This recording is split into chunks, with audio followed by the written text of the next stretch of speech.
Dioses de la mitología griega.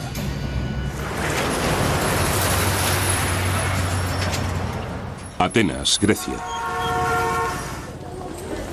Una ciudad que bulle con el comercio y la cultura. También es una ciudad de fe griega ortodoxa, parte del gran brazo occidental del cristianismo.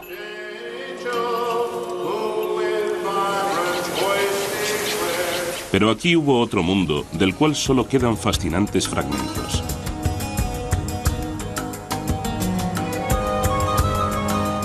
Aquellos que se aproximan al pasado van en busca de un mundo que era igualmente bullicioso, igualmente piadoso. El mundo de los antiguos griegos.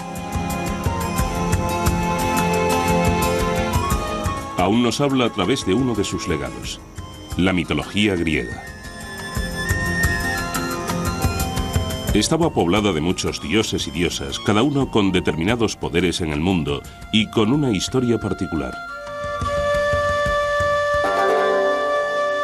Durante decenas de miles de años antes de los tiempos bíblicos, los relatos de los dioses y sus actividades fueron transmitidos por los narradores.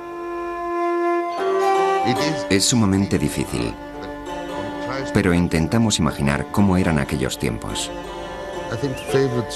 Si hago memoria, creo que mis historias favoritas sobre los dioses, las que más me hicieron pensar y más me impresionaron, fueron la de cómo Atenea nació de un dolor de cabeza de Zeus, la de Apolo, que fue un joven alocado, y luego se convirtió en el dios del orden, de la música y el arte, y la de Poseidón, que era el protector de nuestra capital, y además estaba a favor de la paz. Presidiendo a todos estaba Zeus, dios del cielo, dios del trueno.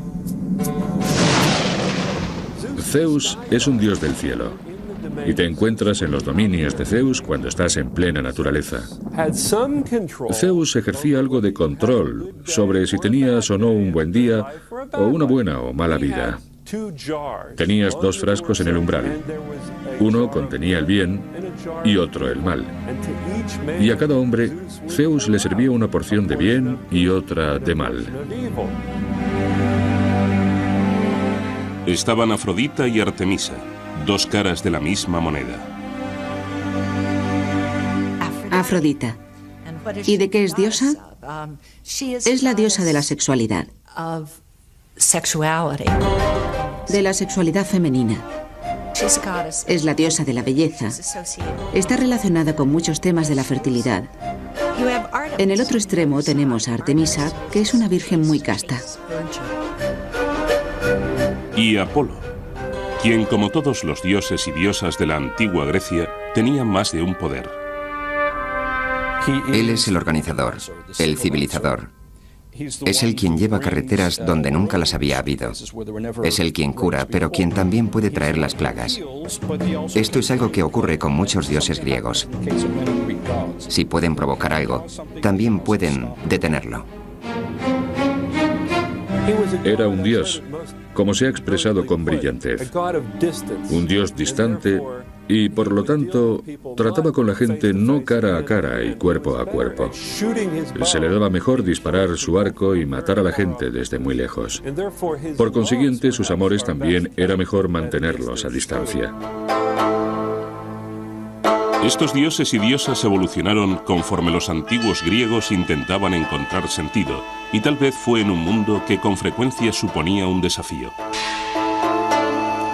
Sus historias fueron adornadas y alteradas con el tiempo a medida que distintas civilizaciones entraron en contacto con la antigua Grecia. Grecia ha estado habitada desde aproximadamente el año 700 a.C. Y hubo invasiones de pueblos de Oriente Medio y del norte.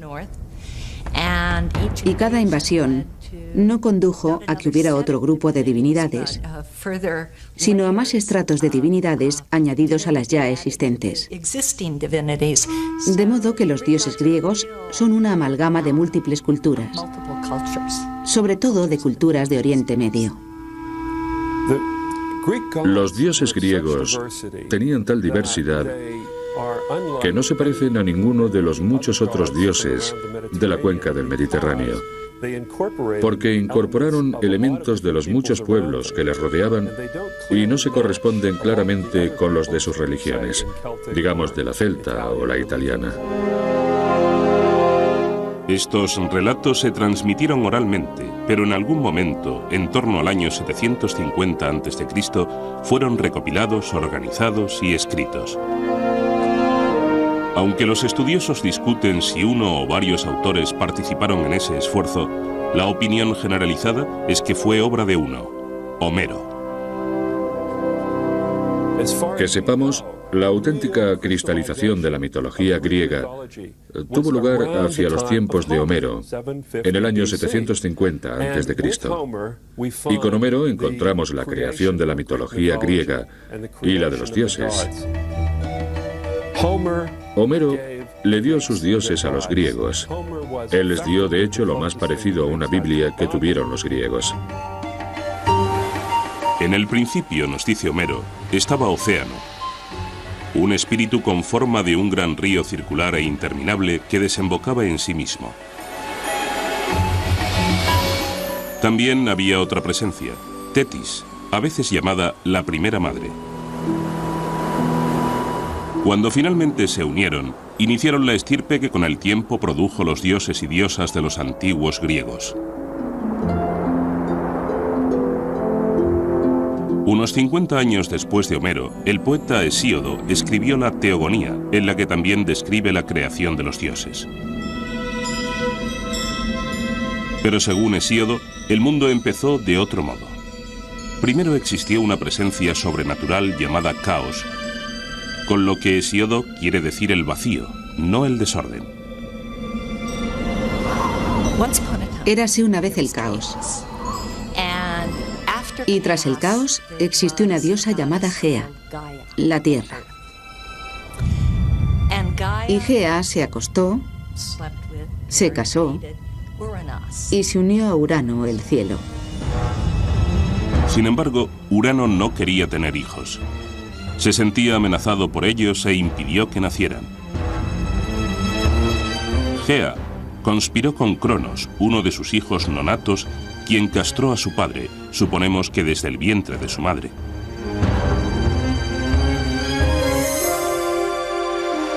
Los genitales amputados de Urano cayeron al mar, del cual surgió una sorprendente entidad, Afrodita, diosa del amor. Estos relatos componen lo que se conoce como mitología griega, que se deriva de la palabra griega mitos. Da a entender algo falso. Pero para los antiguos griegos, estos relatos eran una cuestión de fe. Les ayudaron a explicar cómo y por qué el mundo funciona de la forma que lo hace. Curiosamente, el amor y la guerra, o la violencia y el sexo, están profundamente ligados en la mitología griega. No solo en esta, sino en diversas mitologías. ¿Por qué están conectadas estas dos cosas? Creo que los pueblos antiguos, y sin duda los griegos, creían que los sentimientos profundamente apasionados estaban conectados de alguna manera a la mente y las emociones humanas. Es decir, los grandes deseos y los grandes miedos o los grandes odios estaban de alguna manera relacionados. De esta manera, los relatos y personajes de la mitología griega tenían una aplicación en la vida real. La historia de la creación de Hesíodo sigue narrando cómo Cronos libera a sus hermanos y hermanas del vientre de Gea. Esos seres serían conocidos como los titanes, nacidos solo después de que su padre fuera castrado. El tema del conflicto entre padre e hijo tiene continuidad cuando Cronos termine matando a sus propios hijos. Cronos se casó con Rea. Cada vez que Rea daba luz, él devoraba a su hijo. Rea quería intensamente tener hijos, de modo que cogió a un bebé, Zeus, cuando nació. Lo envolvió y lo escondió en una cueva en Creta, donde se criaría.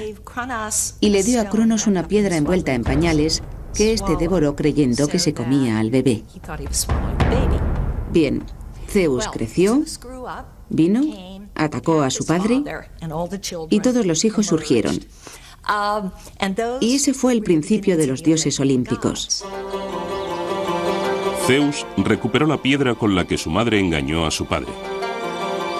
Incluso ahora puede verse en el santuario de Delfos. Siempre existe una especie de conflicto innato entre padres e hijos. Hasta este siglo, Grecia ha tenido en realidad una economía de subsistencia. De modo que si se tiene una pequeña granja, el padre está al frente de ella. El hijo, incluso el mayor, no tendrá derechos de ningún tipo hasta que su padre le deje paso, se jubile o muera. ¿Cuál es el problema aquí? Obviamente hay una auténtica preocupación por temas de sucesión y poder.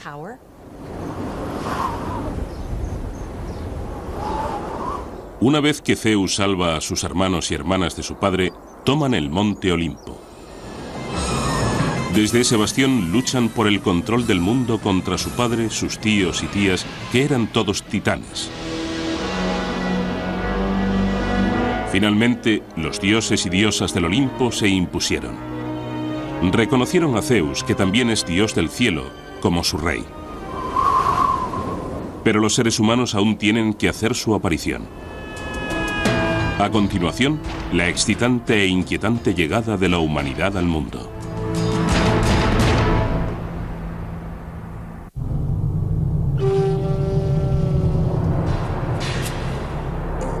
La narración de la creación en la mitología griega continúa en el relato de Hesíodo.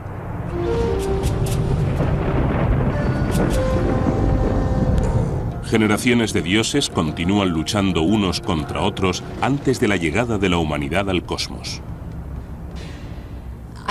Creo que dice algo muy interesante de una cultura. Si ésta considera como momentos de formación tanto los de conflicto como los de producción unificada, de producción pacífica. Cada vez que estudio o enseño un curso que trata de la mitología griega, no deja de abrumarme lo persistentes que son esos conflictos. Tras triunfar sobre los titanes, el gran dios Zeus se casa con Metis, una titán, y por lo tanto, su tía.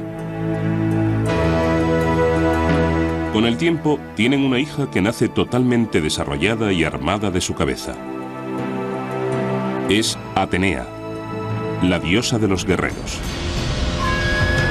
Otros dioses y diosas se incorporan al mundo, cada uno con diferentes funciones.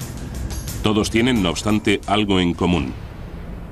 Un atributo que los distingue de prácticamente todas las demás divinidades del mundo antiguo. Su imagen es humana.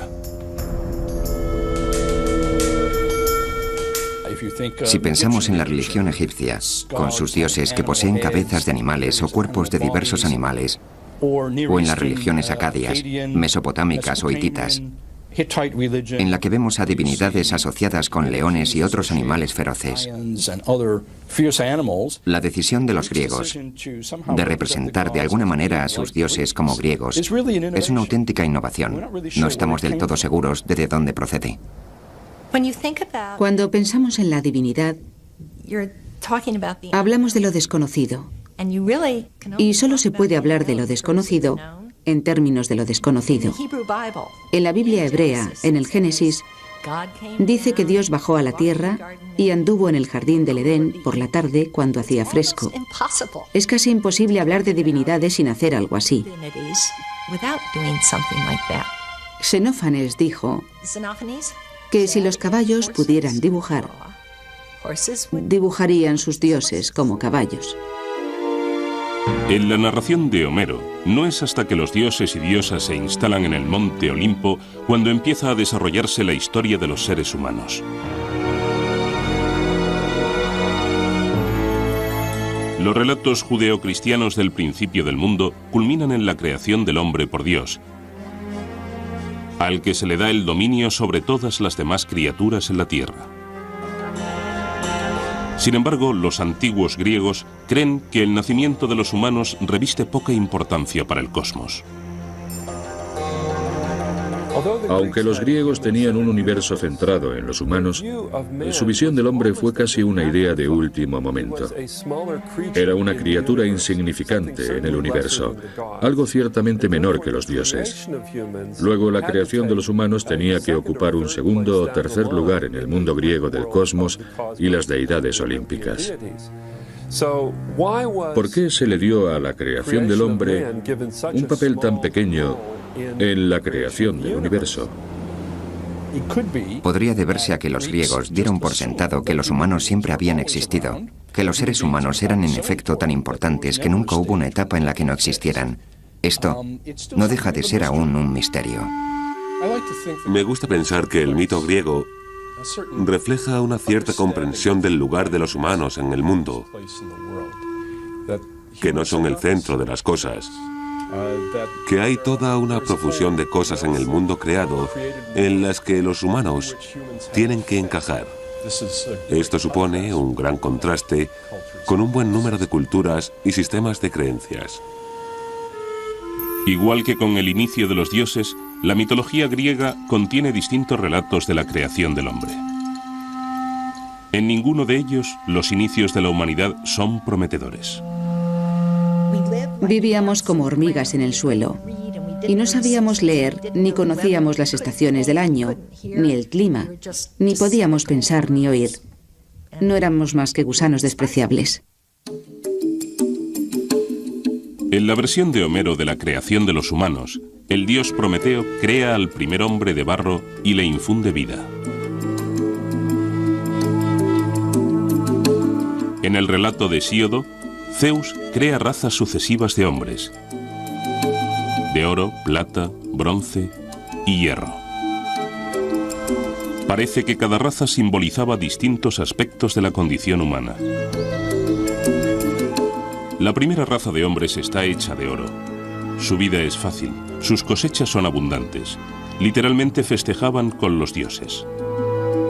En el principio hubo una era de oro, y la gente vivía en la tierra, y sus cultivos crecían por sí solos, y todo el mundo era bueno y justo. Toda esa gente simplemente desapareció al cabo de un tiempo. La raza de oro parece haber vivido una historia perfecta, por lo visto, en un paraíso. Y sin embargo, esta raza desaparece sin explicación.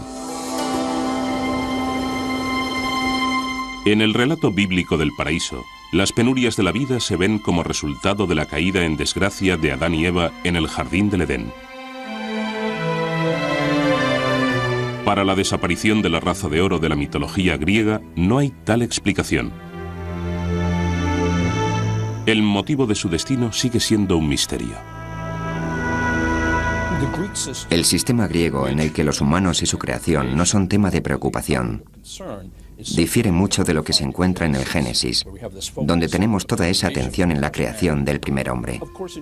Claro está, en el Génesis está relacionada con lo que sigue, con qué pasó después de que la primera pareja desobedeciera a Dios. En los mitos griegos, desobedecer a los dioses no es un problema tan grande como en el Génesis. Entonces, ¿por qué Hesíodo no tiene una respuesta? ¿O por qué no nos da una respuesta a por qué la raza de oro desapareció? Teniendo el mito judeocristiano de la expulsión del jardín del Edén, porque evidentemente eso fue culpa de Adán y Eva. Lo que esto significa es que no hay una buena explicación a por qué el mundo es tan difícil ahora, a por qué los humanos tienen tantos problemas. Cuando la raza de oro se extingue, Zeus crea a los hombres de plata. Pero esa raza no es muy evolucionada.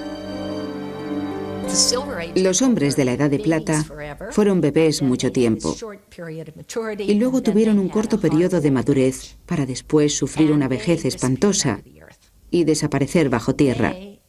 Eran más arrogantes y no adoraban a sus dioses lo suficiente. A continuación llegaron los hombres de bronce, que se exterminaron a sí mismos en constantes guerras. Finalmente apareció la raza de hombres que viven hoy día. De ellos se dice que son hombres de hierro. Así que, en esencia, la historia de la degeneración se ha trasladado a la era actual, donde muestra un equilibrio entre las diversas visiones de las cosas importantes de la vida para los griegos. A saber, su actitud hacia los dioses y hacia la guerra y hacia luchar por su ciudad-estado, y sobre cómo congeniar o no los unos con los otros. Curiosamente, todas estas historias explican la creación de solo la mitad de la raza humana, el hombre. La mujer es creada como una desgracia, un castigo, y todo por un engaño. La primera mujer fue enviada a la Tierra como un castigo a la humanidad.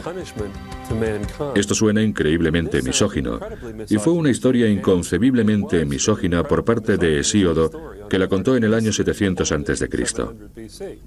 Pero cuenta la historia que uno de los dioses, Prometeo, intentó engañar al amo y señor de todo el cosmos, Zeus. Prometeo es el dios embaucador. Es un dios listo. Prometeo significa previsión.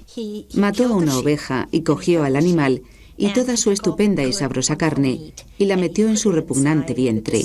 Y cogió todos los huesos pelados y los envolvió en hermosa, blanca y reluciente grasa, que, claro está, es lo que arde en el sacrificio. Y le presentó los 2 paquetes a Zeus y le dijo: elige. Zeus sabe que Prometeo le está engañando, que representa a la humanidad. Como represalia, Zeus castiga a los hombres quitándoles el fuego. A su vez, Prometeo roba el fuego y se lo devuelve a la humanidad.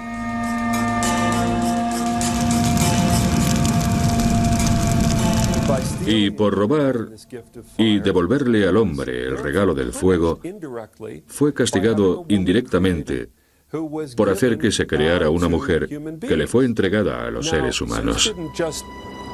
Ahora, Zeus no le dio ese objeto diabólico a la humanidad sin más. Lo llamó un mal hermoso. Es algo de lo que no puedes prescindir. Ella es un Kalón Kikón. En términos de los griegos, es una cosa hermosa y mala. Así que el mito griego, la poesía griega, gusta de expresarlo en ambos sentidos. Las mujeres son hermosas, las mujeres son algo irresistible. Al mismo tiempo, las mujeres te hacen trabajar, así que son algo malo. Pienso que a lo largo de la mitología griega se observa un reiterado énfasis en la amenaza que representan las mujeres, la amenaza que suponen por tu necesidad de ellas, la necesidad de tener hijos y el temor muy real a perder el control debido al deseo. La incontenible sexualidad femenina amenaza al hombre. Zeus no le dio cualquier mujer al hombre. En efecto, le dio un Kalón Kikón, un hermoso mal. Su nombre es Pandora, y llegó con una caja repleta de males que esparció por el mundo. A continuación, ¿por qué la esperanza está en la caja de Pandora?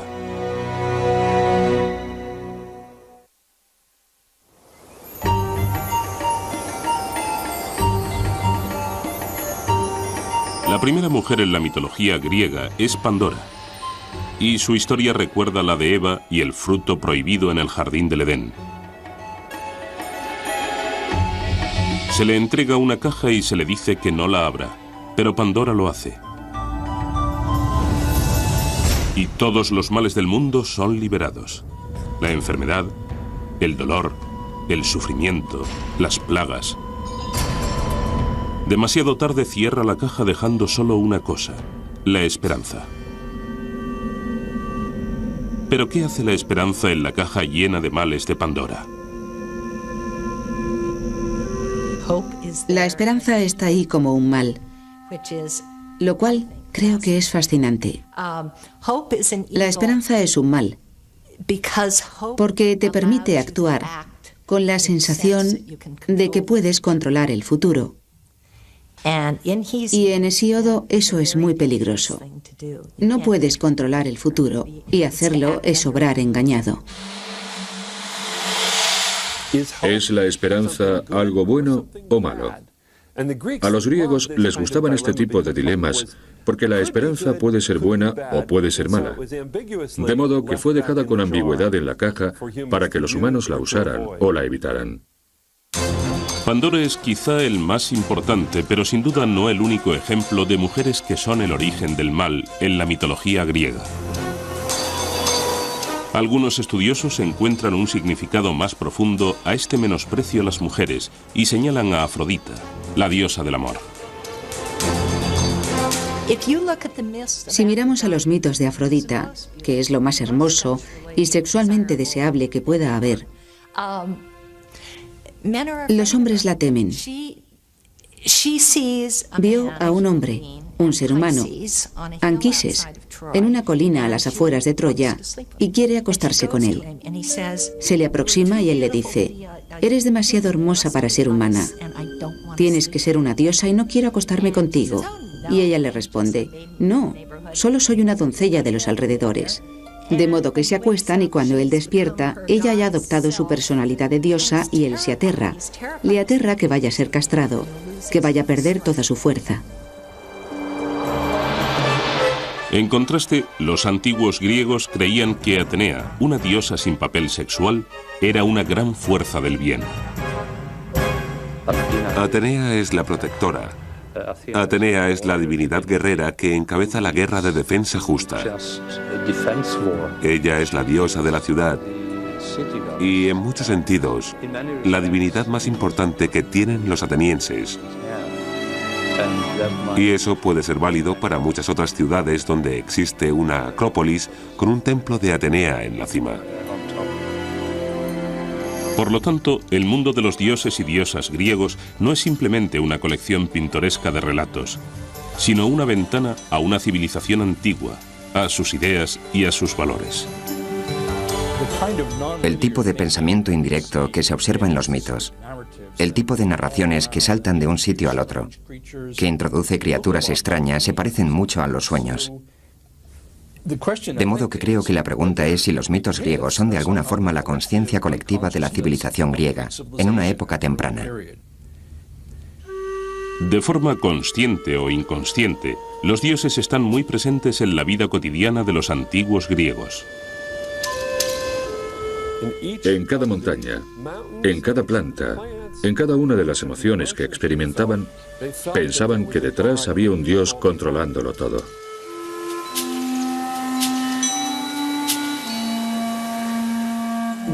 Una de las cosas atractivas y singulares de la religión griega, desde el principio, es su receptividad al entorno.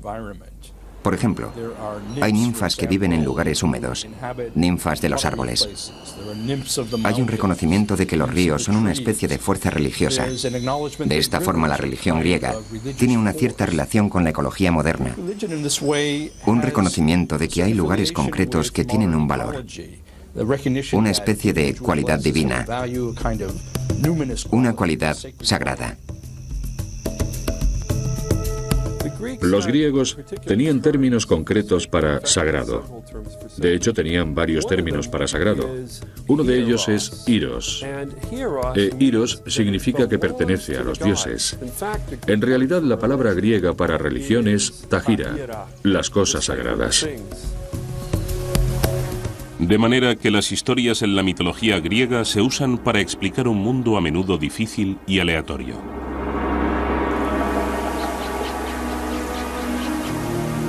El invierno nace cuando Perséfone, la hija de la diosa Deméter, es raptada por el dios Hades y llevada al infierno para ser su esposa. Deméter estaba terriblemente alterada por haber perdido a su hija y empezó a recorrer el mundo en su busca. No pudo encontrarla.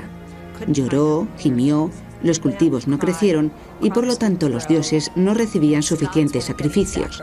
Algunos dioses acudieron a Zeus y le dijeron: «Tienes que hacer que Perséfone vuelva con su madre, que ésta haga crecer los cultivos para que recibamos nuestros sacrificios y la gente no muera». Al final, a Perséfone se le permite volver con su madre, pero con una condición. Cada año, Perséfone tiene que pasar 3 meses con Hades. Es durante ese periodo que su madre Deméter, la diosa de la agricultura, está inconsolable, y de ahí que cada año los campos estén yermos durante el frío invierno. De ese modo, las grandes penurias de la vida eran explicadas. Las dificultades personales, sin embargo, a menudo se explicaban como producto de alguna ofensa a los dioses. Aquellos que ofendieran a los dioses eran castigados, no por una autoridad terrestre, sino por los propios dioses.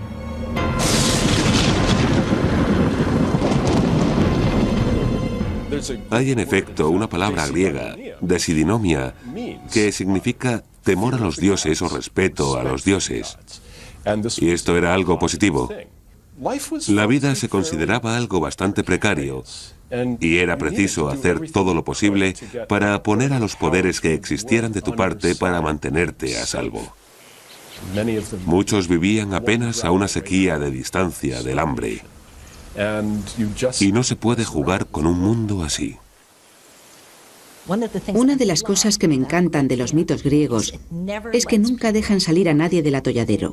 Nunca dicen que tal cosa pasó porque los dioses hicieron que pasara. Es culpa nuestra si no somos capaces de entender el porqué. Es en cierto modo un mundo difícil en el que vivir. En un mundo difícil, la gente con frecuencia busca un héroe. Alguien que les traiga la liberación de una vida aparentemente llena de adversidades. Hay quienes piensan que un niño nacido de un dios griego y una mujer mortal prefigura la aparición de Cristo. ¿Estaba esto destinado a pasar? A continuación, dos de las mayores figuras de la mitología griega y cómo esclarecieron la idea de los antiguos griegos del destino contra el libre albedrío.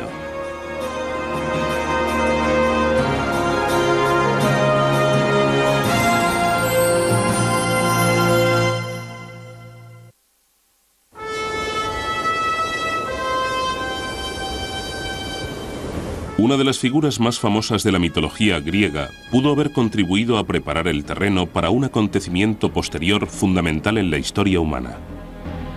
Heracles, más conocido como Hércules, nace porque el gran dios Zeus deseó a una hermosa mujer mortal. Ella, sin embargo, es una esposa fiel. Zeus adopta la apariencia de su marido y consigue poseerla. El ultraje es aún más grave porque el propio Zeus está casado con una de sus hermanas, Hera. La idea de que los dioses no siempre son éticos, no siempre son honestos, es una que tiene sentido cuando piensas en ello. Y los griegos parecieron sentirse a gusto con ella durante muchos siglos. Tiene sentido porque si los dioses son humanos, pero de algún modo mejores, más fuertes, más poderosos, inmortales, nunca tienen que atenerse a las consecuencias de aquello que hagan. Mientras que los humanos, sí. El peso de obrar éticamente, de pensar en las consecuencias, recae en los humanos, no en los dioses. Hera no puede descargar su ira contra Zeus. En un acto característico de un dios griego, elige como blanco de su rencor al niño nacido de la infidelidad de su marido. Heracles tal vez sea el héroe griego más famoso, una figura especialmente importante en la mitología griega. Incluso en su infancia, Heracles está dotado de una fuerza extraordinaria. Hera manda mortíferas serpientes a su cuna y Heracles las estrangula a las dos. Muchos de los héroes griegos tenían de hecho un padre divino y otro mortal. Por lo general, un héroe era un hombre de una fuerza superior a la normal que estaba de alguna manera señalado para tener una vida de logros, pero también de enormes dificultades. Les costaba mucho integrarse en la sociedad, precisamente por sus grandes capacidades. La vengativa Hera continúa persiguiendo al hijo ilegítimo de su marido a lo largo de su vida, llevándolo a tener ataques periódicos de ira o de locura. Profundamente contrito por los asesinatos y otros delitos que comete durante esos ataques, Heracles emprende trabajos de arrepentimiento, a menudo matando a tiranos y monstruos.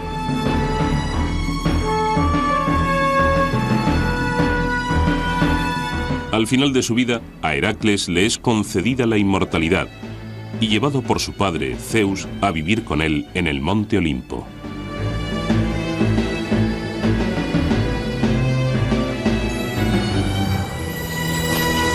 Así, la historia de Heracles pudo haberle preparado el terreno al apóstol Pablo, quien siglos más tarde les llevó a los griegos noticias de una nueva fe.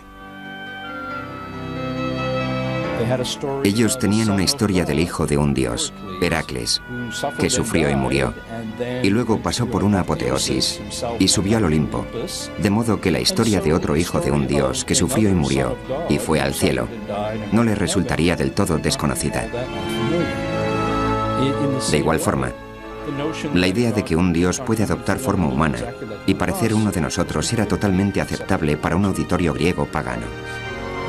De ese modo, el primer cristianismo avanzó en Grecia y arraigó entre sus gentes con bastante facilidad. No exactamente la figura de Cristo, sino con elementos de él, porque era alguien que a través de esfuerzos, sufrimiento, trabajo y lealtad alcanzó la divinidad. Aunque Heracles es excepcional, solo es uno de los muchos héroes que anduvieron entre los mortales. Están Aquiles y Ulises, grandes guerreros de la guerra de Troya. Y Teseo, cuyas hazañas incluyen matar al temible Minotauro, la criatura que se daba festines con la carne de jóvenes griegos. Pero los héroes no tenían que ser hijos de los dioses. Tampoco eran heroicos en los términos actuales, exponerse a graves peligros por los demás. Para los antiguos griegos, un héroe era alguien que rompía los lazos con la vida normal, pasara lo que pasara. No es necesario que un héroe descienda de un dios o una diosa. Ni siquiera es necesario que un héroe haga algo bueno en la vida. De modo que una hazaña es más hacer algo extraordinario y ser reconocido por ello. Ahora bien, ese hecho extraordinario, realizado por un héroe, podía ser matar a un grupo de enemigos, o matar a gente en su propia comunidad de una forma tan extraña que hubiera que consultar a los dioses. Así que los héroes son individuos raros y peligrosos. Extraordinarios, pero no forzosamente extraordinariamente buenos. Los héroes son en realidad proyecciones de lo que supone ser humano en gran escala. Ellos concentran tanto el gran potencial de los seres humanos en su mejor momento como la vulnerabilidad de los humanos. Otro héroe insólito es Edipo, que mata a su padre y se casa con su madre. Habiendo cumplido con su terrible destino, Edipo se ciega y busca la redención. Es una historia inmortal que habla del lado más oscuro de los sentimientos entre padres e hijos. Creo que indudablemente había un hilo conductor en la cultura griega y en su mitología que estaba interesado en el conflicto entre padres e hijos. Está claro que Sigmund Freud, lo notó y se aprovechó de la historia de Edipo para su complejo de Edipo. Y también creo que había un hilo conductor en el conflicto generacional, al que los griegos temían, pero que al mismo tiempo admitían como auténtico. La historia de Edipo y sus padres plantea otra pregunta eterna.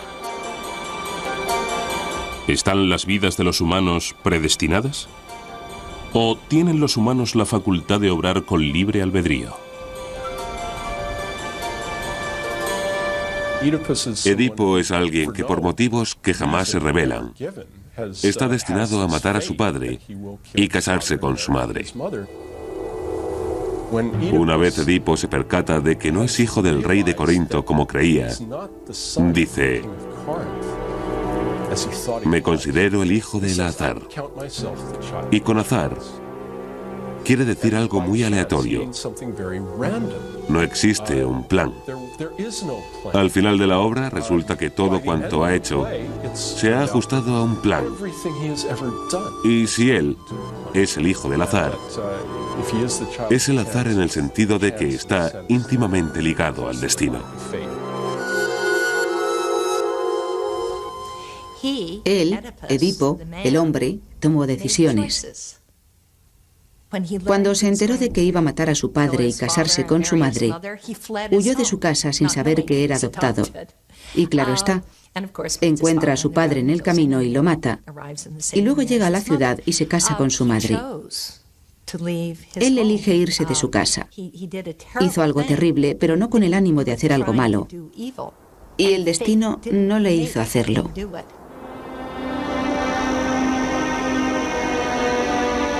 El problema del destino de una persona contra el papel del libre albedrío era de tal importancia para los antiguos griegos que personificaron al destino en la forma de 3 diosas. Cuando leemos la poesía de Homero, parece que fluye en 2 direcciones. Por un lado, las Parcas son 3 mujeres, Cloto, Láquesis y Atropos. Sus nombres significan la tejedora, la controladora, y no hay vuelta atrás.